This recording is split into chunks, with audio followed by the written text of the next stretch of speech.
A reinvigorated, fun police.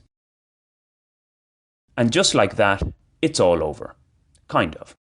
Within a couple of days of each other, both England, just England that is, not the other UK nations, and, more shockingly, a heretofore extremely cautious, officially anyway, Republic of Ireland announced that they were ending most of the coronavirus pandemic restrictions.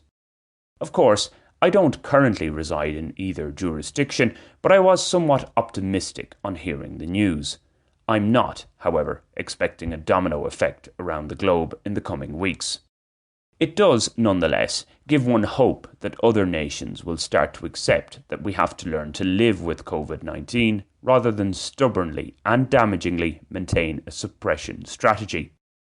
As has been said oft times before on this blog, we're not talking about an indiscriminate killer here, despite the efforts of many governments and media groups to portray SARS-CoV-2 as such.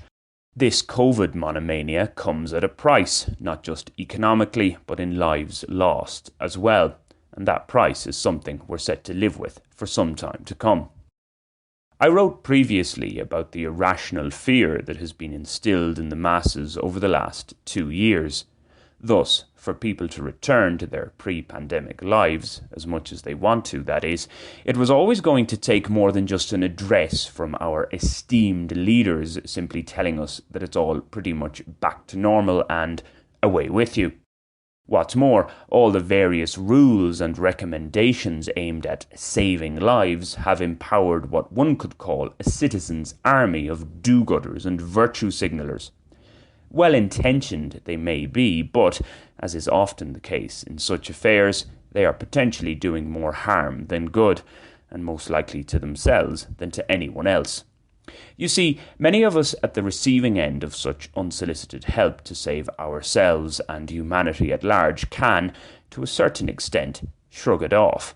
The preachers, on the other hand, are so worked up about it that it appears to consume them. In effect, they almost stop living because they become so concerned about avoiding death. Raised as an Irish Catholic, I see something quite familiar here. The top brass who issue the orders largely ignore them in their private and not so private lives, vide the number 10 Downing Street parties and Golfgate in Ireland, but the foot soldiers follow the commands with zeal. In other words, the plebs are the ones who do the donkey work, pay the biggest price, yet they'll never see the green pastures, the promised land.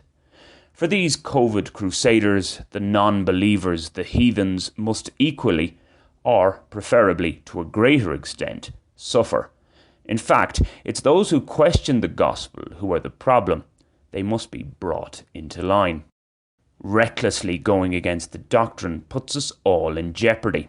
So, a la Novak Djokovic in authoritarian Australia, an example must be made of these apostates. The Catholic Church, together with other such institutions, has done a great job at convincing folk through the ages that having fun in the here and now only leads one to the depths of hell. Not only is living fundamentally a struggle, but you must also suffer whilst going through it. I must say, these days I do move to a more ascetic beat. I'm certainly no party animal anyway, but I don't expect everyone to follow my lead. I'm happy for people to mix, mingle and live as they see fit, as long as they don't inconvenience me too much. Where religion has lost its often malignant influence, we have plenty of pernicious pretenders to step into the vacuum. This coronavirus pandemic has given such fanatical forces a shot in the arm, literally and metaphorically. The fun police have been reinvigorated. Its officers won't go away quietly.